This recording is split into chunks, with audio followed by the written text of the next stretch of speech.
at the caller's comments. I'm against cluster bombs, but I don't think that has anything to do with the subject today, which is guns that anybody can get. And look, get them. But just allow us to have gun laws here that protect our people and protect official Washington. Democrats line. Mary from McLean, Virginia. Hello, Eleanor, Holmes, Norton. Hi. I love you. Thank you. See, there's somebody. I will stand up for you any day, and I'm 81 years old and very dry behind the ears.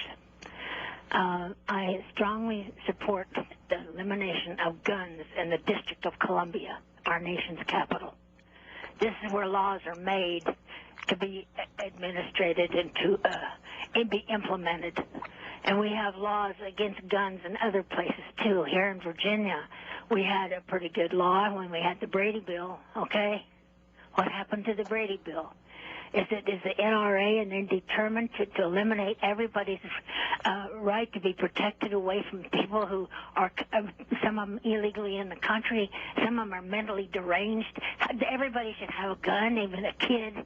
I mean, the Constitution doesn't provide that.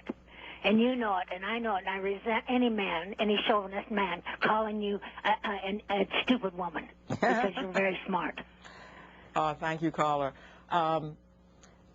The district hasn't eliminated guns. It has made it far easier to acquire a gun, and I do want to indicate that the City Council wrote a very, very strong but careful law. By the way, it's now in the courts, and I think the NRA is concerned that the courts may not overturn it, and I'm almost sure it won't. It's been looked at by experts on both sides of the gun issue, and they say this law is fully compliant. It's stronger than those in some other cities.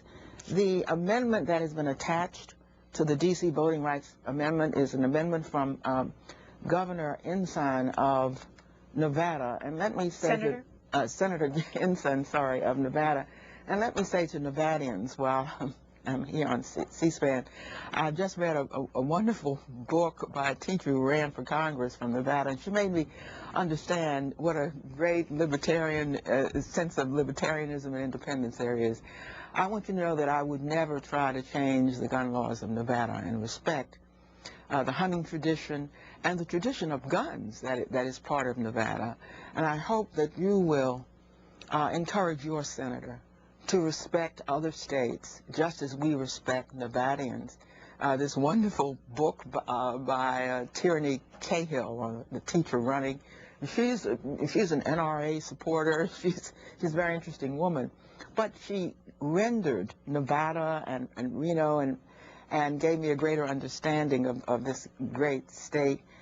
We don't want to eliminate guns, but we do want to be respected, just as we respect every other state and city. David on the Republican line from Louisville, North Carolina. Yes, ma'am. Isn't the D.C. voting rights thing, isn't it just a way to get 2 permanent Democratic votes inside the U.S. Senate? That's all I have to say. Thanks. Well, thank you, caller, because that helps me to clarify what the bill is. This is a bill for one, as I always say, one loud House vote.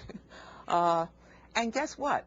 We'd add 2 votes, one for largely Republican Utah, and one for largely Democratic D.C.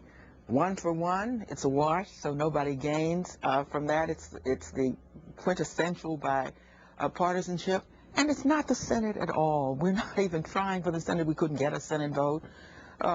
We can get a House vote because we almost got it last time.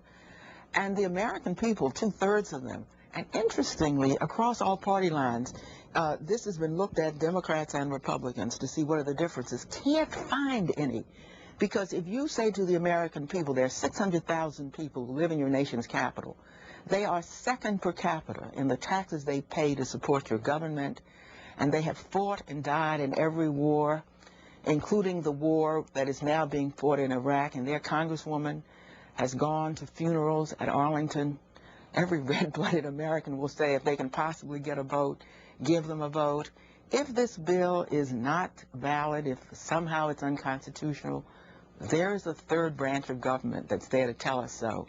Fortunately, most members of the House and Senate believe that at least those of us in the political arm who study legislation should indeed say, yes, to D.C. having a vote after 2 centuries living as American citizens.